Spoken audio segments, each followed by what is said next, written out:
40,000 ಗಿಡಗಳನ್ನು ಸಾರ್ವಜನಿಕರಿಗೆ ವಿತರಿಸೋಕೆ ಜಿಬಿಎ ಗ್ರೇಟರ್ ಬೆಂಗಳೂರು ಅಥಾರಿಟಿ ನಿರ್ಧಾರ ಮಾಡಿದೆ.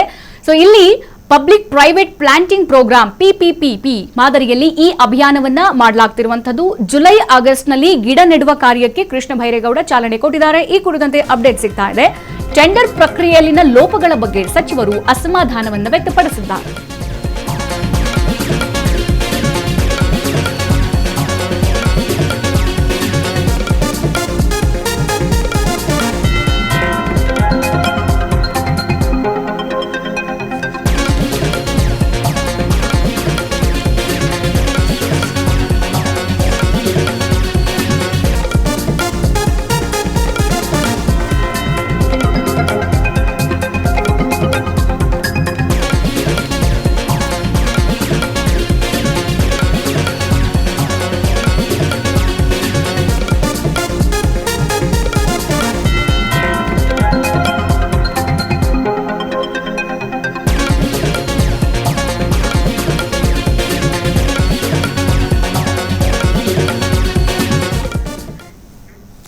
ನಲವತ್ತು ಸಾವಿರ ಗಿಡಗಳನ್ನು ಸಾರ್ವಜನಿಕರಿಗೆ ವಿತರಿಸಲು ಜಿಬಿಎ ನಿರ್ಧಾರ ತೆಗೆದುಕೊಂಡಿದೆ. ಪಬ್ಲಿಕ್ ಪ್ರೈವೇಟ್ ಪ್ಲಾಂಟಿಂಗ್ ಪ್ರೋಗ್ರಾಂ ಈ ಮಾದರಿಯಲ್ಲಿ ಈ ಅಭಿಯಾನ ಹಮ್ಮಿಕೊಳ್ಳಲಾಗಿರುವಂತದ್ದು.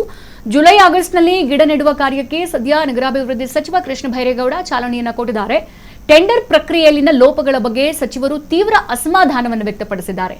ಸೆಪ್ಟೆಂಬರ್ 15ರೊಳಗೆ ಕಾರ್ಯಕ್ರಮ ಪೂರ್ಣಗೊಳಿಸೋಕೆ ಈಗ ಜಿಬಿಎ ಗುರಿಯನ್ನ ಹಾಕೊಂಡಿದೆ.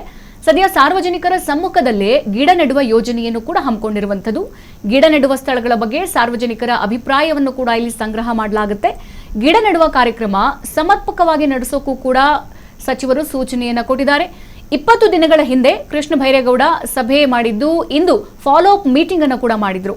ಸದ್ಯ ಬೆಂಗಳೂರಿನ ಪರಿಸರ ಅಳಿವಿಗೆ ಗಿಡ ಮರಗಳು ಅತ್ಯಗತ್ಯ ಅಂತ ಸಚಿವರು ಹೇಳಿಕೆಯನ್ನ ಕೊಟ್ಟಿದ್ದಾರೆ.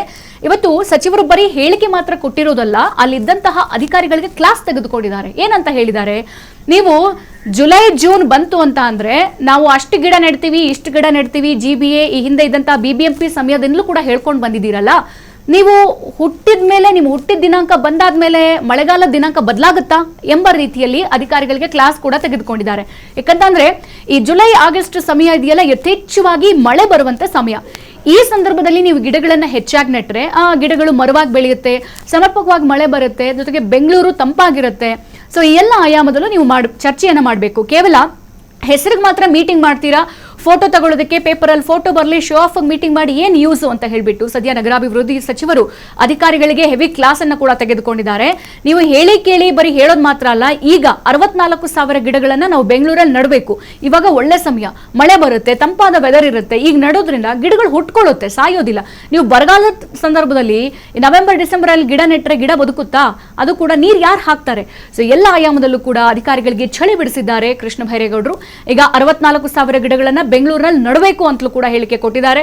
ಸೊ ಈ ಹಿಂದೆಯೂ ಅವರು ಕಂದಾಯ ಸಚಿವರಾಗಿದ್ದಂತ ಸಂದರ್ಭದಲ್ಲಿ ಅಧಿಕಾರಿಗಳಿಗೆ ಹೇಗೆಲ್ಲ ಮಾತನಾಡಿಸ್ತಿದ್ರು, ಕೆಲಸ ಆಗಿಲ್ಲ ಅಂದ್ರೆ ಅಲ್ಲಿ ಹೇಗೆ ತರಾಟ ತೆಗೆದುಕೊಂಡಿದ್ರು ಅನ್ನೋದೆಲ್ಲ ಗಮನಿಸಿದ ಮೇಲೆ ಈಗ ನಗರಾಭಿವೃದ್ಧಿ ಸಚಿವರಾದ್ಮೇಲೂ ಕೂಡ ಒಂದೊಂದೇ ಹಂತದಲ್ಲಿ ರಿಪೇರಿಗಳನ್ನ ಸದ್ಯ ಮಾಡ್ತಾ ಇರುವಂತದ್ದು. ಸದ್ಯ ಈಗ ಸಾರ್ವಜನಿಕರ ಸಮ್ಮುಖದಲ್ಲೇ ಗಿಡ ನೆಡುವ ಯೋಜನೆಯನ್ನ ಮಾಡಿಕೊಳ್ಳಲಾಗಿದೆ. ಮತ್ತೆ ಸಾರ್ವಜನಿಕರ ಅಭಿಪ್ರಾಯ ಕೇಳ್ತಾರೆ. ಇಲ್ಲಿ ಗಿಡ ನೆಟ್ಟರೆ ಓಕೆನಾ, ಯಾವ ಪ್ಲೇಸ್ ಅಲ್ಲಿ ನಡಬೇಕು, ಯಾವ ಗಿಡಗಳನ್ನು ತೆಗೆದುಕೊಳ್ಬೇಕು, ಎಲ್ಲ ಆಯಾಮದಲ್ಲೂ ಕೂಡ ಸಚಿವರು ಚರ್ಚೆಯನ್ನ ಕೂಡ ಮಾಡ್ತಾರೆ ಅಂತ ಹೇಳಲಾಗ್ತಾ ಇದೆ. ಓವರ್ ಆಲ್ ಆಗಿ ಈಗ 20 ದಿನಗಳ ಹಿಂದೆ ಕೃಷ್ಣ ಭೈರೇಗೌಡರು ಸಭೆ ನಡೆಸಿದ್ರು. ಆ ಸಭೆಯ ಫಾಲೋ ಅಪ್ ಇವತ್ತು ಮೀಟಿಂಗ್ ಅನ್ನ ಮಾಡಿದ್ದಾರೆ. ಹಾಗಿದ್ರೆ ಈ ಫಾಲೋ ಅಪ್ ಮೀಟಿಂಗ್ ಅಲ್ಲಿ ಕೃಷ್ಣ ಭೈರೇಗೌಡರು ಏನೇನ್ ಮಾತನಾಡಿದ್ರು, ಅಧಿಕಾರಿಗಳ ಬಳಿ ಏನೆಲ್ಲ ಹೇಳಿಕೆ ಕೊಟ್ಟರು, ಈ ಗಿಡ ನೆಡುವ ವಿಚಾರಕ್ಕೆ ಸಂಬಂಧಪಟ್ಟಂತೆ ಬನ್ನಿ ನೋಡ್ಕೊಂಬೋಣ.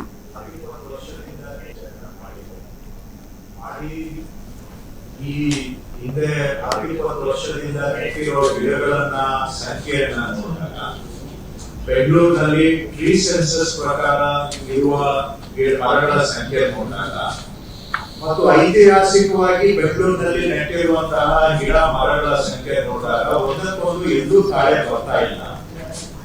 ಹಾಗಾಗಿ ಈ ಗಿಡ ನೆಡುವ ಕಾರ್ಯಕ್ರಮ ಸರಿಯಾಗಿ ಆಗ್ತಾ ಇಲ್ಲ ಅನ್ನುವಂತಹ ಸಂಶಯವನ್ನ ನಾನು ಸ್ಪಷ್ಟವಾಗಿ ವ್ಯಕ್ತ ಮಾಡಿದ್ದೆ. ರಿಪೀಟ್ ಮಾಡಬೇಕು ಅಂದ್ರೆ 20 ವರ್ಷದಲ್ಲಿ ನೋಡಿದ್ರೆ ಒಂದು 20 ಲಕ್ಷ ಗಿಡ ನೆಟ್ಟಿದೀವಿ ಅಂತ ಹೇಳ್ತಾರೆ. ಬೆಂಗಳೂರಲ್ಲಿ ಟ್ರೀ ಸೆನ್ಸಸ್ ಅಲ್ಲಿ ಅಷ್ಟು ಸಂಖ್ಯೆನೇ ಬರ್ತಾ ಇಲ್ಲ. ಹಾಗಾದ್ರೆ 100-200 ವರ್ಷದಿಂದ ನೆಟ್ಟಂತ ಗಿಡಗಳು ಕೂಡ ಬೆಂಗಳೂರಿನಲ್ಲಿ ಇದಾವೆ.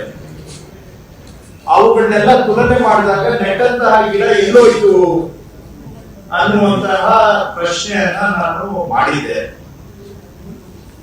ಆವಾಗ ತಾವುಗಳು ಕೇಳಿದ್ರೆ ಇದನ್ನ ಏನು ಎನ್ಕ್ವೈರಿ ಮಾಡಿಸ್ತೀರಾ ಹೇಗೆ ಏನು ಅಂತ. ನಾನು ಅವತ್ತು ಹೇಳಿದ್ದೆ, ಹಳೇದನ್ನ ಇದು ಇವತ್ತು ನಡೆದಿರೋದಲ್ಲ, ವರ್ಷಾನುವರ್ಷಗಳಿಂದ ನಡ್ಕೊಂಡು ಬಂದಿರುವಂತಹ ಪರಿಪಾಟಲುಗಳು ಇವೆಲ್ಲವೂ ಕೂಡ. ನಾನು ಹೇಳಿದ್ದೆ, ಒಂದು ಕಡೆ ಹಳೇದು ಏನಾಗಿದೆ ಅಂತ ಗೆಲ್ಲೋದು, ಆದ್ರೆ ಅದಕ್ಕಿಂತ ಮುಖ್ಯ ಈಗ ಆಗುವಂತ ಕೆಲಸವನ್ನ ಸರಿ ಮಾಡೋದು. ಈ ಗಿಡ ನೆಡೋದ್ರ ಕಾರ್ಯಕ್ರಮದ ಕಡೆಗೆ ಹೆಚ್ಚಾಗಿ ಹಿಂದೆ ಗಮನ ಕೊಟ್ಟಿರ್ಲಿಲ್ಲ. ಆದ್ರೆ ಬೆಂಗಳೂರಿನ ಭವಿಷ್ಯದ ಉಳಿವಿಗೆ ಗಿಡ ಮರ ಪರಿಸರ ಬಹಳ ಮುಖ್ಯ. ಬೆಂಗಳೂರಿನಲ್ಲಿ ವರ್ಷ ವರ್ಷ ತಾಪಮಾನ ಏರಿಕೆ ಆಗ್ತಾ ಇದೆ, ಹಾಗೂ ಇಲ್ಲಿ ಗಾಳಿಯ ಗುಣಮಟ್ಟ ಏರ್ ಕ್ವಾಲಿಟಿನೂ ಕೂಡ ವರ್ಷ ವರ್ಷ ಕುಸಿತಾ ಇದೆ.